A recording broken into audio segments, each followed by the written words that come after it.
Every once in a while, I get a comment or an inquiry on a YouTube video or on the old Instagram, inquiring about how I learned to draw. When I draw, I would not propose myself as being the greatest. I draw. I mean, there's probably thousands of people who draw way better than I do, who are more disciplined and focused than I. I'm a fellow of scattered energies, we'll say that.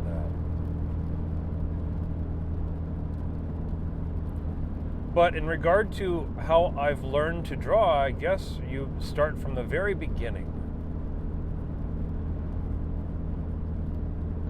You start with a little toddler that cannot behave in a restaurant. So I was born in the early mid-70s, and I am a distinctive Gen Xer.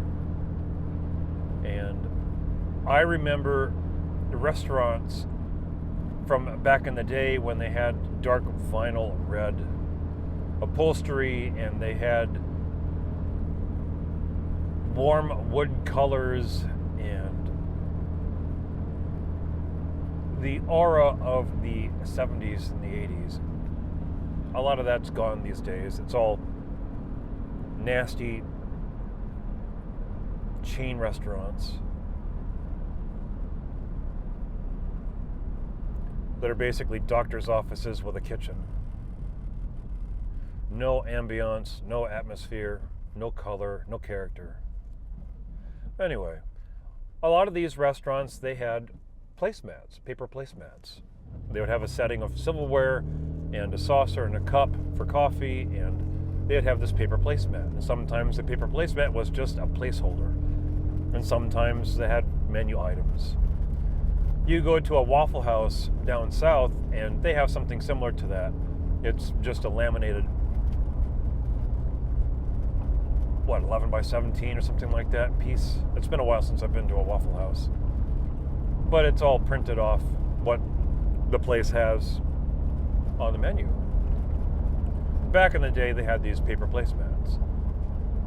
Back in the day, there was this kid who couldn't behave himself in a restaurant. Fidgeting, crying, shouting, throwing stuff, being a pain in the ass for everyone.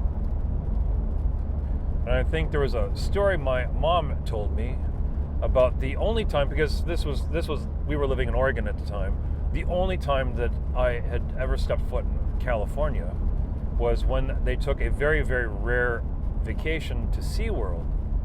And she said that my behavior was so atrocious in the restaurants when they tried to go out to eat that mother and father had to take turns going to the restaurant and having me staying in the hotel room because I was such a little bastard. Well, I guess I've mellowed with age. I've mellowed quite a bit with age. But suffice it to say that this is a behavior that I had.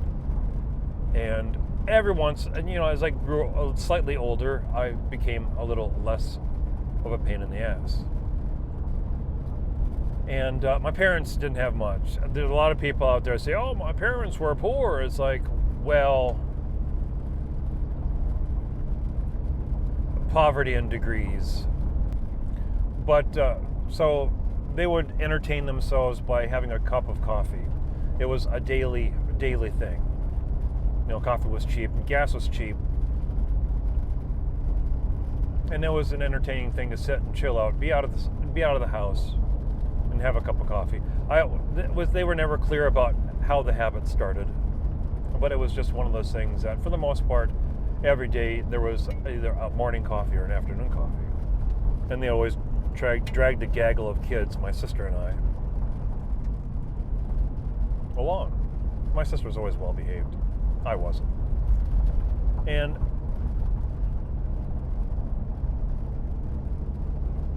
as it was explained to me, And this makes sense because I do not remember a time that I wasn't drawing something somewhere. If I didn't have a Hot Wheel in my hand, running it along the base of a window, or a hammer and nails in my hand, pounding something and making something, I was drawing something. But where did this start? Well, Mother was using a pen to write a check to pay for coffee. Again, kind of on the outs if you're writing a check to pay for coffee. But, that was back in the 70s and 80s. People didn't have a debit card, they just had a checkbook. And while Mother was distracted with something else, she left a pen sitting there on the table. And again, as she told me, I had picked up the pen and started drawing squares and circles. And I was about 18 months old, drawing squares and circles that looked like cars.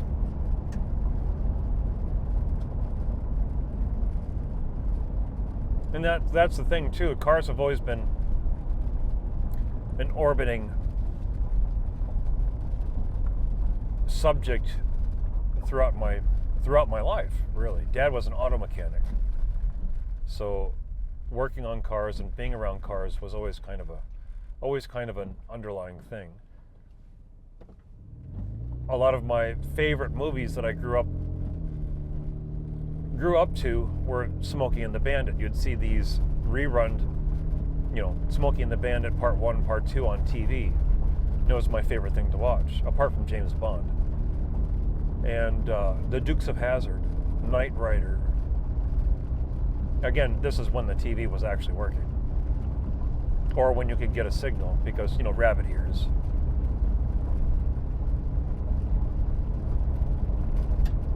But that was where it started, was drawing in a restaurant. And when the drawing started, the shitty behavior stopped. All of my energies were focused on that.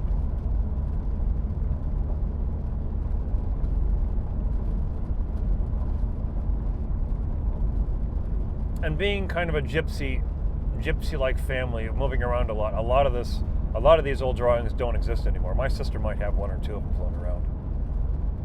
But you move around so much, so often, a lot of this old stuff, it just gets damaged, destroyed, ruined, lost.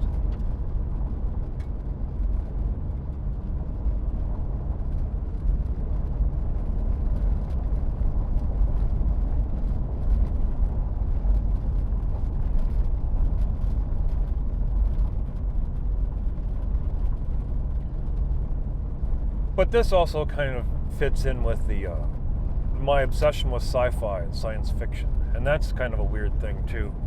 So again, back when television stations signed off, there was no 24-hour, again, unless you had cable TV.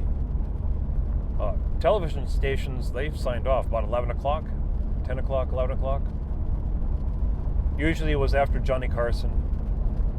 Then there might be some off thing, after Johnny Carson, and then the TV stations would just sign off. And me being a young, stupid kid, not sleeping very well, always waking up and being forced to go back to sleep, go back to bed.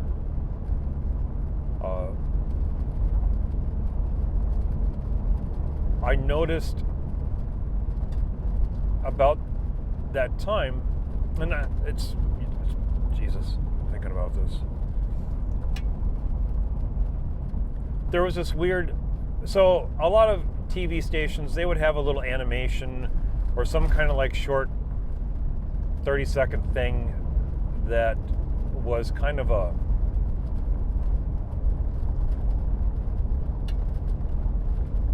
something to show that the station was signing off. It changed a lot, but at one point there was this little short video of a spaceship going over the surface of the moon. And that was it. It was just a short little piece of video, and then the station would sign off.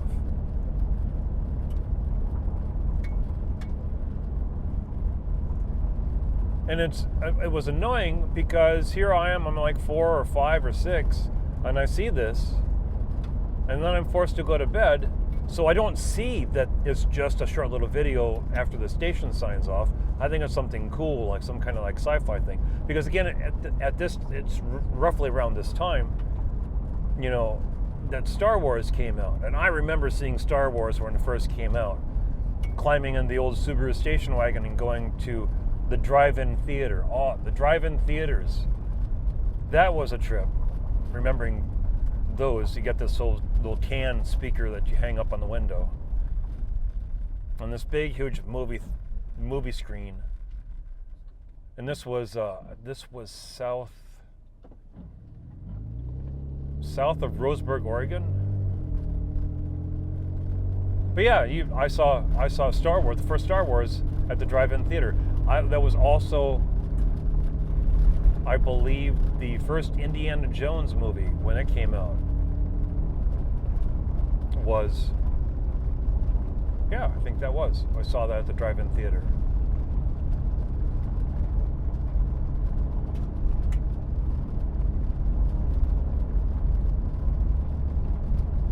And some other movies, but a lot of them were movies that my parents wanted to watch, and I just kind of lost interest, or I just climbed in the back seat and fell asleep.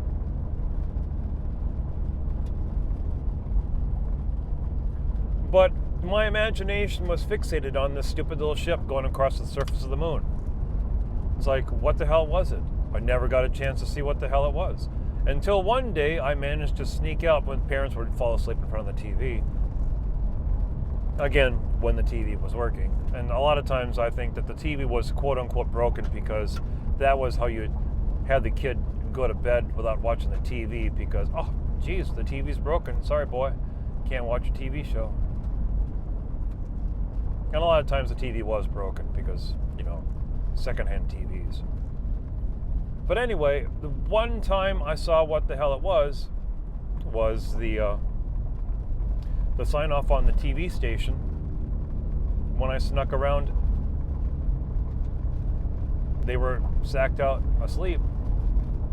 Dad and Lazy Boy and Mother on the couch with a Louis L'Amour novel falling out of her hand.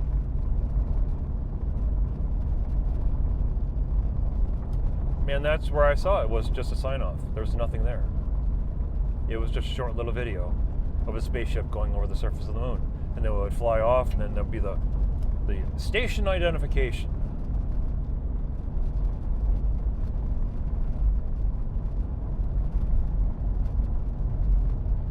And so, the eager little mind that I had, I started creating the story that I thought there was going to be.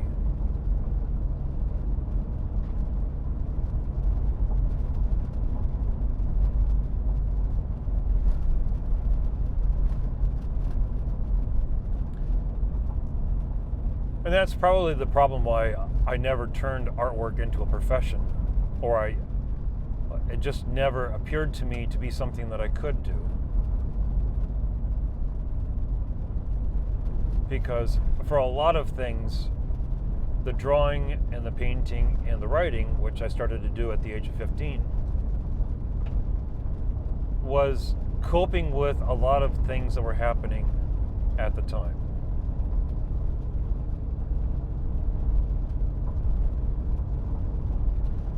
And you just get this thing that you do. It's more than a hobby because it becomes second to breathing. It's a coping mechanism. It's something that helps you function.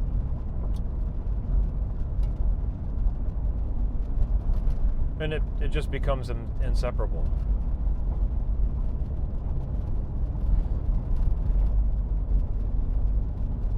And maybe a lot of times the lack, maybe it's a lack of desire. it's something, it bugs me an awful lot because it's a big waste of energy to have some kind of ability like this, for whatever it is, and burn your life away at shitty dead-end jobs while you're doing this on the side, when you want to do this for the rest of your life, but you're screwing away your life at dead-end jobs because you have ingrained into your mind that this is a coping mechanism to avoid a lot of the horror and a lot of the shitty things that happen in your life.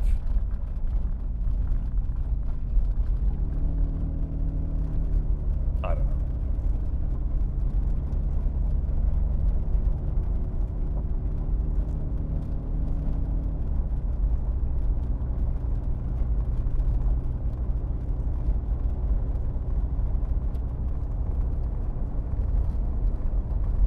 But yeah, I started drawing at the age of 18 months.